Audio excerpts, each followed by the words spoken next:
How's it going, guys? Today we're going to be going over pretty much everything you need to know about Vanguard zombies and Anfang in general. Keep in mind this video is recorded as of November 5th, 2021, so things might have changed. They might have added some more stuff, so let's just jump into it. So here we have the starting room. We have 3 portals you can pick, and each portal takes you to a different location and a different objective. So if you see a windmill, that is to obviously the windmill map.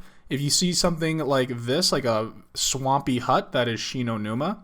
And then if you see like a hotel looking area, that is the Hotel Royale map. And then there are objectives within the Stalingrad area. So if you see like a rubbled up building, that is the location you're going to. Then you have a few objectives you can do.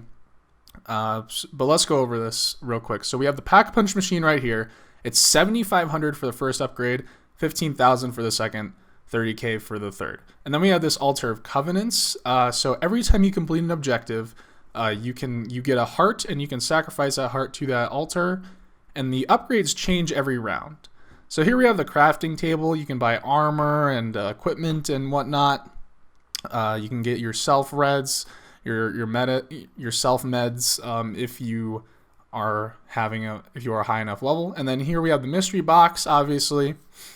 And then you'll see these fenced off areas. Those are areas you have to unlock. But you have these red crystals here. These are marked on the map, so if you see a crystal looking thing on your mini map, that is a place to go. So that can usually give you some equipment, some salvage, just a couple things here and there, similar to the Dark Aether crystals in Cold War. So yeah, let's just go into Shinonuma. So for each objective, you'll get this teleporting animation, and then you will spawn into the area. So this is like a collecting objective. So basically, you just got to kill zombies, and they will drop runes that you have to pick up. And then you will have to deposit them to this central location here. So yeah, there's not really like a method to get them guaranteed or anything. You just keep killing zombies, and then they'll appear. I have noticed that when I use my special ability like the energy mine or the frost blast or something, I do get them more frequently, but that's probably just a coincidence, so just keep that in mind. So you can only carry 5 runes at a time, and this is in solo, co-op, no matter how many players, but depending on how many players are in your game is how many runes in total you have to deposit. So in solo it's 5, and then it scales up from there. So basically, you just have to deposit and fill up this little obelisk thing 3 times. So once you do that 3 times, that is objective complete. It's pretty simple. Obviously, for the first few rounds, everything will be pretty easy going. But then after a while, it does ramp up. So just get used to the objectives and whatnot. So yeah, obviously, as you can see in the gameplay, we are going to the 3rd location, and then you pretty much get the idea. You just collect all the runes, put them in the obelisk. Pretty simple, and that's pretty much it. That's all you got to do in this objective. So every time you complete an objective, you will go back to this area, and depending on where the portal you activated is what section of the map was open. So I opened up this right side of the map, kind of, and then because the portal was there, this side of the map is now open. So if you want to prioritize things like here is quick revive, this is quick revive here, or if you want to prioritize Juggernog or something like that, you can do that. So you can control what area of the map opens. So if I opened up this Blitz portal here, then I would be able to get the Stamina up area, just to kind of give you an idea. And then this is where the Juggernog area is. So if you see a portal over here, which I'm going to do now, so you can see Jug over there, and once I finish this objective, this area of the map will be open, and I will be able to get Jug. So just a real quick note on Quick Revive there, it does not do what it did in previous games where it's a self-revive on solo. That is a separate mechanic. Quick Revive, all it does on this game is it boosts your health regeneration speed. So yeah, just keep that in mind. That doesn't mean you have an extra revive or anything like that. So we are in this Aether Orb objective. So basically, it's just an escort mission. You just have to escort this orb to various locations. Here's another perk right here. Keep in mind that the first time you purchase a perk, it is free, and then it ramps up in price from there. I'll talk about that a little bit more. But yeah, so just for this objective, here we just follow the orb. It's pretty simple, and it's pretty fast if you stay by the orb the entire time. As you can see, we're almost done here. So yeah, just follow it through this area, and then that is pretty much it. So in terms of points, you'll notice that every time I kill a zombie, it's not that many points, like 30 or 40 at the most. So every time you complete an objective, you get a points bonus kind of thing. So on round 1, it's 1,000, and then every round upwards from there, it increases in bonus. So for round 2 here, I got 2,000 points. Then round 3, it's 3,000 points, so on and so forth, until it caps out at round 10. So from round 10 onwards, every single objective you complete will be 10,000 points. So yeah, so we completed that objective, and as you can see, because that portal was on the Juggernog side, we will have access to Juggernog over here. So the first time you purchase the perk, it will give you plus 25, and every time you purchase the perk, it will give you plus 25. So the max health you can have in this game is 200, so keep that in mind. Okay, so we're just gonna take a look at these Altar of Covenants. My favorite ones, in my opinion, are Call of the Weak, Brain Rot, and Cryo Freeze. Cryo Freeze and Call of the Weak paired together very, very well. And Brain Rot is also very good as well, mostly because these are passive perks. Like, you will trigger these perks by just killing zombies and doing objectives and whatnot. So just keep that in mind. A lot of those upgrades, they are very specific. Like, you have to be doing something specific to get their perks to work. But Brain Rot, Call of the Weak, and Cryo Freeze work very passively, and they're just really good boosts. So this objective is Blitz. Basically, all you gotta do is just survive in this room. You don't even technically have to kill zombies here, but I do recommend it because points are very rare. Like, you will be strained for points pretty much the whole game. So just keep that in mind. So as you can see, you don't technically have to kill any zombies because there is a timer in the underneath the minimap there. You can see it's like 1 minute 20 or something. So basically, you just have to sit in this area until that timer runs out. So kill as many zombies as you want, or don't, up to you. This is round 3, so it's still pretty simple. So just keep that in mind. And yeah, so that's pretty much it. One thing I will say is grab nukes in this game. I know a lot of like pretty much every game before this trained you to not grab nukes on early rounds. Nukes give you 400 points, so that's pretty much worth it in any situation, especially in these early rounds. Just a guaranteed flat out 400 points where you don't have to worry about anything is pretty nice. It's pretty nice luxury here. So as you can see, I completed the objective, and we will now be teleporting back after this very, very long dialogue section. So as you guys know, I picked up a perk earlier, and that does bonus critical damage. That is what that yellow teeth perk does. Similar to Deadshot, but it does not snap to the head, so just keep that in mind. You have to aim yourself. So open up this portion of the map, as you can see, and that is where that section is where Stamina Up is. So it's this big building right here, and then over in this corner, you can see. So these loot boxes, those are also marked on the map. Those can give you. Those are similar to crystals, just another form of loot where you can. Sometimes they drop weapons, sometimes they drop salvage.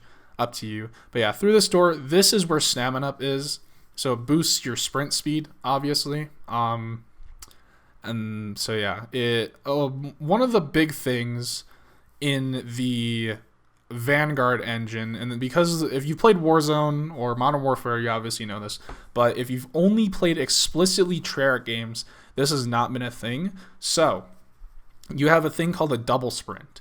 So basically, you have your normal sprint, and then you have a double sprint. So what that is that you tap the sprint button really quickly twice in a row, and you will know that you're doing it right. As you can see there, see how my gun was pointing up in the air? That is double sprinting.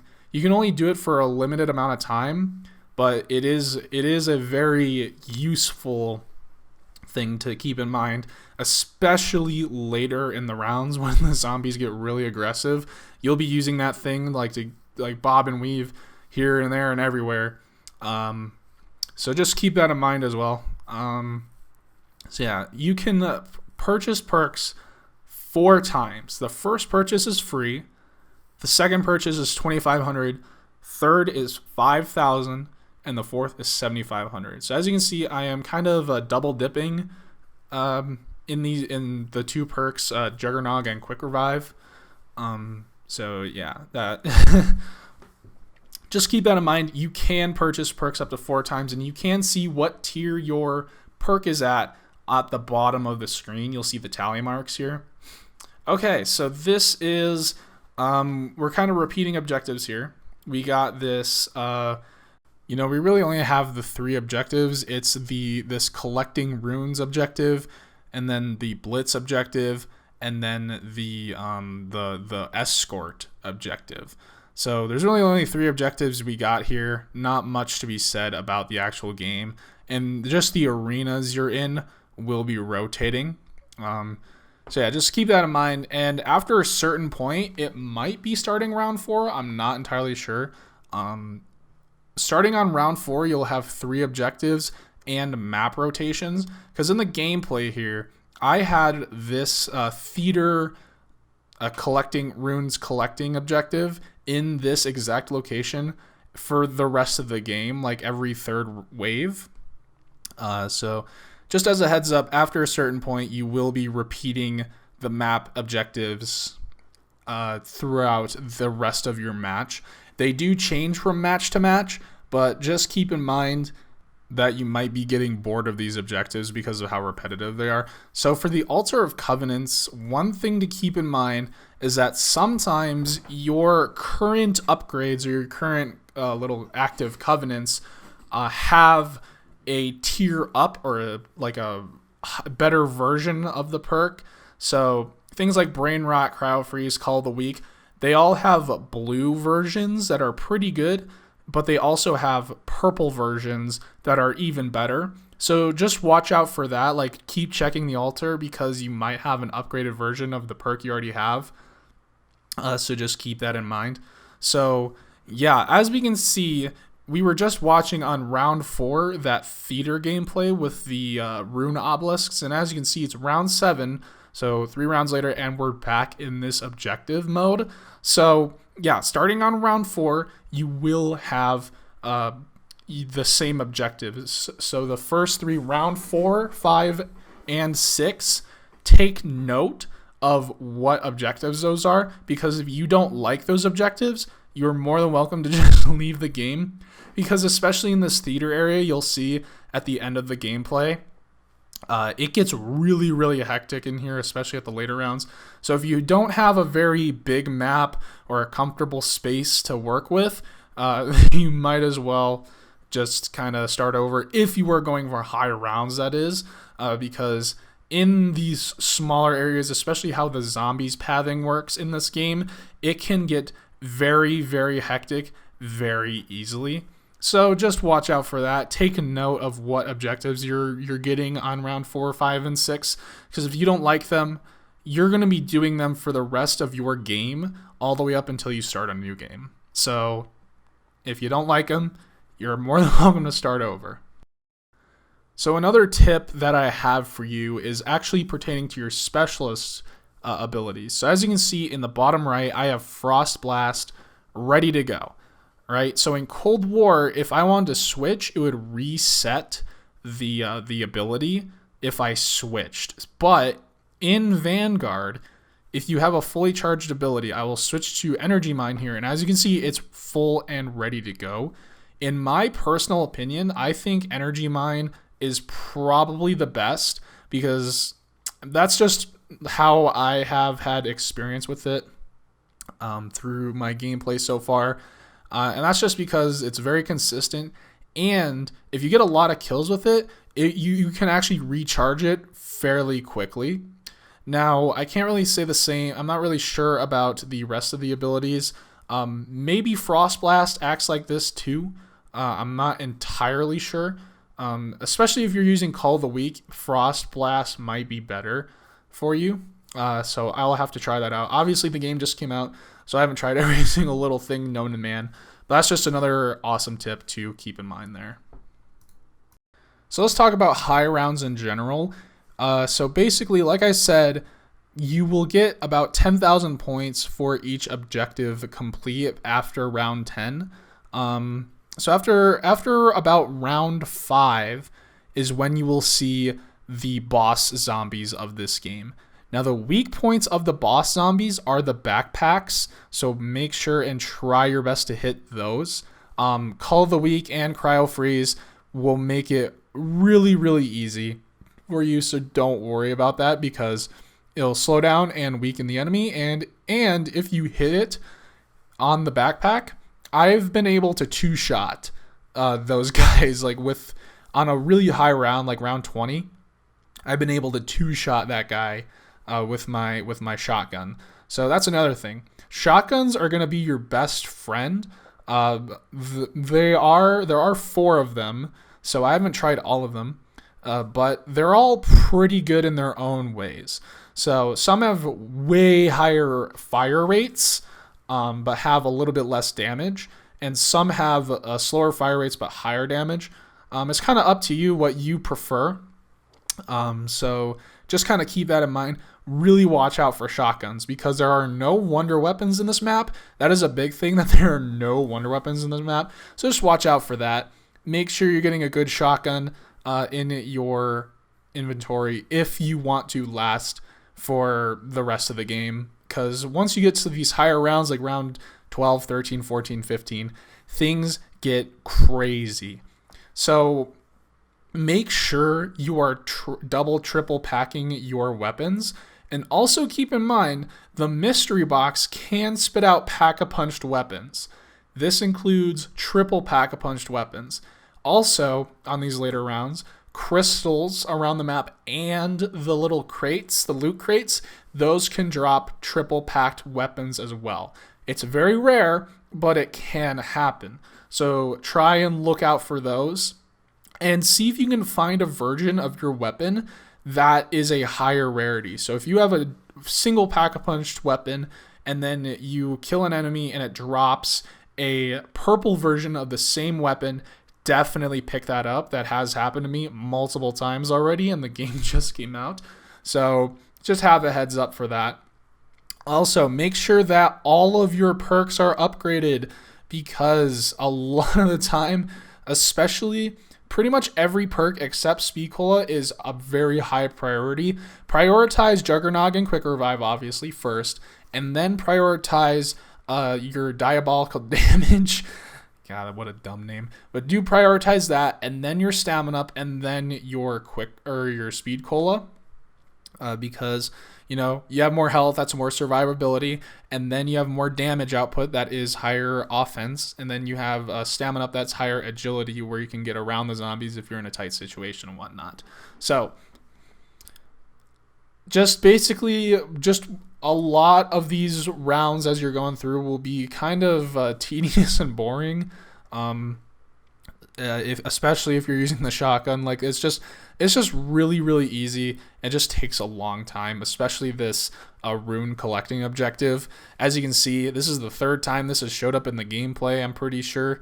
So yeah, just have a look out for that. Also, if you are hoarding up zombies, those exploder boom shriers, I think they're called, like those guys that I just killed, the red guys, those are explosive and they can knock over zombies. So if you're in a tight situation, prioritize the red guys, the explodey guys, because they will stun and knock over zombies if they are near the guy. And if they are brain rot, this is the best part. If they are brain rot, they will absolutely help you out. So as you can see, when you're in these higher rounds, I'm on round 16, and you basically die really quickly if you don't have armor. That is a big thing. Make sure you have armor every time you go through an objective.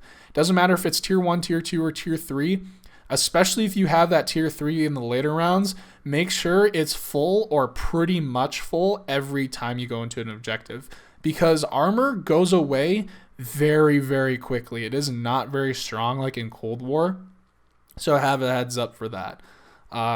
Pretty much all I can really say after that is just kind of good luck. So that's going to be about it for this video. Again, I hope you guys found this useful. Again, if you are familiar with Cold War, you probably knew pretty much all of this already. But if you didn't know, then cool, good on you. Also, one more tip, I just bought some armor or some ammo in the gameplay. On the mini-map, they do have like a bullet icon that is ammo. So if you're running low on ammo, that is there. So a couple last things I can say. If you get a monkey bomb, fucking just grab it. Like, don't hesitate about it. The monkey bombs, like the pull-out animation, like the wind-up, is very slow.